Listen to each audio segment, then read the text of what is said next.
Thank you. Anti-Arab, anti-Muslim racism. Basically, as we've heard, when I was growing up, the images in the media, camel jockeys, oil sheiks, and terrorists. This has been harvested over decades. I know in the earlier panel it was said that it didn't just happen when you got to Iraq. This has been happening since you were born. If you go to certain movies, started in the 80s, Eddie Murphy movie, Best Defense, Delta Force, Rules of Engagement, which put guns, weapons in the hands of Arab children, programming Americans that it's okay to kill, they are armed. Rendition, The Kingdom, any episode of 24. Even in Aladdin, children's movie, the movie opens with the scene that says, where they cut off your nose to spite your face, it's barbaric, but hey, it's home. So when the kids go to watch that movie, then they can go home and play video games of Desert Storm, Call of Duty, or Rainbow Six, where everything is an Arab terrorist. Next. Why is this so throughout the media? There is an agenda at play to only perpetrate the negative stereotypes of Arabs and Muslims, and that is our relationship with Israel, in contrary to international law. The reason I'm so grateful for your support and applause, but you're taking my time.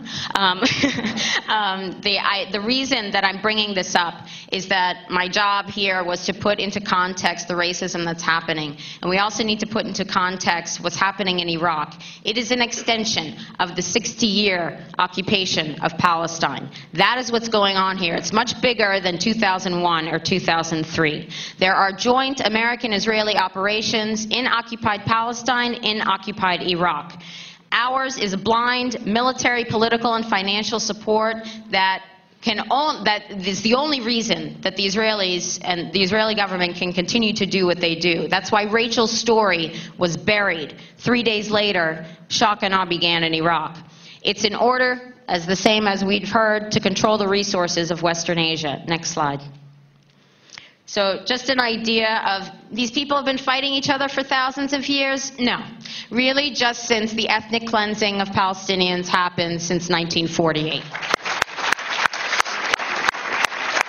Next slide. And the same thing in Iraq. They've been killing, even I hear some progressives, they've been killing themselves for thousands of years. No, really, just since 2003. Next slide.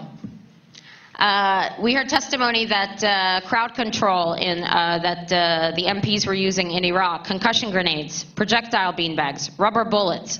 Who did we learn that from? That's Israeli crowd control in Palestine. And there are connections, high-level connections between the U.S. Army and Israelis. This is supposed to be non-lethal ammunition. Well, a rubber bullet, which is a steel bullet coated with rubber, is lethal when it's lodged in a child's brain. Next slide. Why don't we know what's actually happening? Just briefly, I will show you why because of the messages in the media. Next slide. This was a study done in 2004 called Deadly Distortion. Check out the website, ifamericansknew.org. Associated Press coverage of Israeli and Palestinian deaths. Associated Press. This is not an obscure news reporting agency. I will focus on the reporting of children's deaths. The AP reported Israeli children's deaths more often than the deaths occurred, but omitted any coverage of 85% of Palestinian children killed. This is not a mistake. This is not an aberration. This is an agenda. This is a policy. Next slide. The reason for this, and I will show you, in 2004, the actual number of Israeli children who died because of the actions of a Palestinian, 8. The actual number of Palestinian children who died because of the actions of an Israeli, most often IDF, Israeli Defense Forces, was 179. What did we see in the media? The next graph. 113% reporting of the Israeli children's deaths because they appeared in more than one headline or more than one article. That's fine. But what happened was only 15% of these Palestinian children's deaths were reported. So that's why we have a distorted view.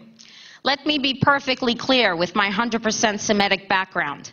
I am not saying that the 8 Israeli deaths don't matter. I am saying that the 179 Palestinian deaths do. And unless we know what's being done in our name, we're not going to bring an end to this, and we have to. Next slide. Thank you. Thank you. I'm almost done. Now, why would the AP do this? I think this might be a good time to segue into Chris's comments, if that's okay. Okay, next slide. I'll do the last slide. Okay, so the billions of dollars going to the Israelis, including $1 billion, and in 2005, the veterans' health care budget was $1 billion short. Next slide. And I do want to address this because of racism. This is what Muhammad Ali said. No, I am not going 10,000 miles to help murder, kill, and burn other people to simply help continue the domination of white slave masters over dark people the world over. This is the day and age when such evil injustice must come to an end. No Viet Cong ever called me names. Freedom means being able to follow your religion, but it also means carrying the responsibility to choose between right and wrong. So thank you, IVAW.